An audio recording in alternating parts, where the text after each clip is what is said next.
So according to the build guide, the gunnels are made from three lengths of quarter-inch, I believe it's quarter-inch, but three lengths of three strips of wood. That's what we're doing here. We're just ripping them down.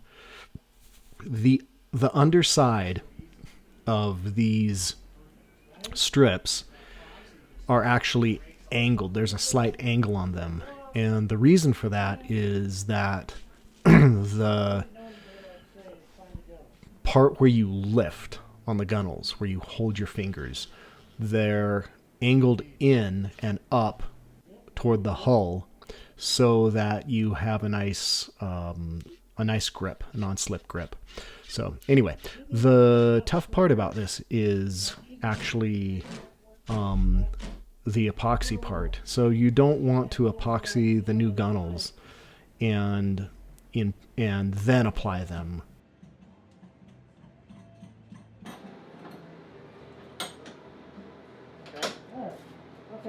You want to apply these and then have the epoxy set after they've been um, um, clamped to the hull. And the reason for that is that it would influence the shape of the hull too much in a way you wouldn't want. So the tricky part is they get slippery, and we just devised a way where we'd put a clamp on, and then we'd have a mallet with a length of wood where we would tap and make sure that the different strips lined up okay. And it took every clamp that we could find around the shop to hold them to the hull. And after removing all the clamps, it definitely was quite apparent the structural integrity improvement and the rigidity that it imparted to the hull.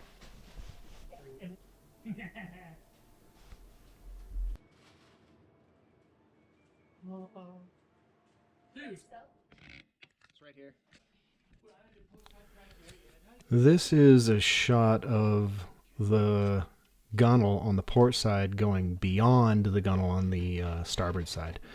This is intentional so that we could have a nice point at the bow section, which also serves some as a protective little point. But anyway, I'm cutting it right there with a Japanese handsaw ahead of the bow, the breast hook rather, and it ended up really nice. The point in the finished product is really professional and nice, and is super solid.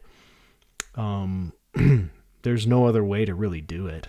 You wouldn't want to cut the ends of the gunnels going forward there with an angle or anything like that, like as if they were going to meet. And everything is going to be epoxy coated in fiberglass or a layer of, we ended up doing gel coat, so you don't see it anyway. So you just fair it out and you make it look nice for whatever finish you're going to put on the boat. And then of course we're taking the RO sander and doing a rough out to make sure that we're happy with what we see, and then moving on to do some finer adjustments. Yeah, we definitely understood that this was a high visibility, high impact area at times, and wanted to make sure that we had that lined out. So what we're doing here is, and what's important in this build is, after you've done the stitching, which is just the wires that you see there, you next go along and you take some thickened epoxy and you create fillets. You do not cover the wires, of course. This is something you do in preparation to remove the wires, because the thickened epoxy the filleting here is going to hold everything together so that you can finally remove all of the wires. And then upon removing all of these stitching wires, you complete doing the filleting on the entire inside of the hull. And that is that was a big job, actually, doing the sanding.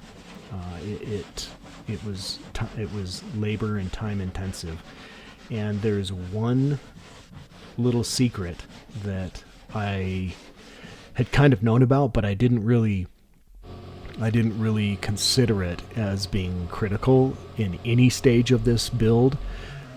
But if there was one thing that I would have done differently, I would have invested in a big roll of peel ply. That peel ply we could have even applied to this filleting, and it would have made the sanding and the final fairing so much quicker. And in other parts of the build, it would have affected in a positive way the sanding and fairing, because we just spent a lot of time sanding and fairing. And the peel ply, it doesn't take care of all of it, but it really makes a better, more even surface, and it also gets off the amine blush. And here, after because you have these different heights of these different sections, the 3 layers of the gunnel wood, you see Brent fairing down, or I'm sorry, you see Brent using a hand planer on the top side of the gunnels. And I gotta say, it really turned out nice, and it's a really good point in the build process. So right now we're just dry fitting. I decided not to use fiberglass. I decided to use carbon fiber, and so right now we're just taking carbon fiber tape, and we're dry fitting that to the hull, and in preparation to wet it out. And right here we've wetted it out and applied the carbon fiber tape. Again, peel ply applied after this carbon fiber tape would have made the fairing so much easier. So anyway, that's it for this video, and I will bring you the next video in this series shortly. Thanks for watching.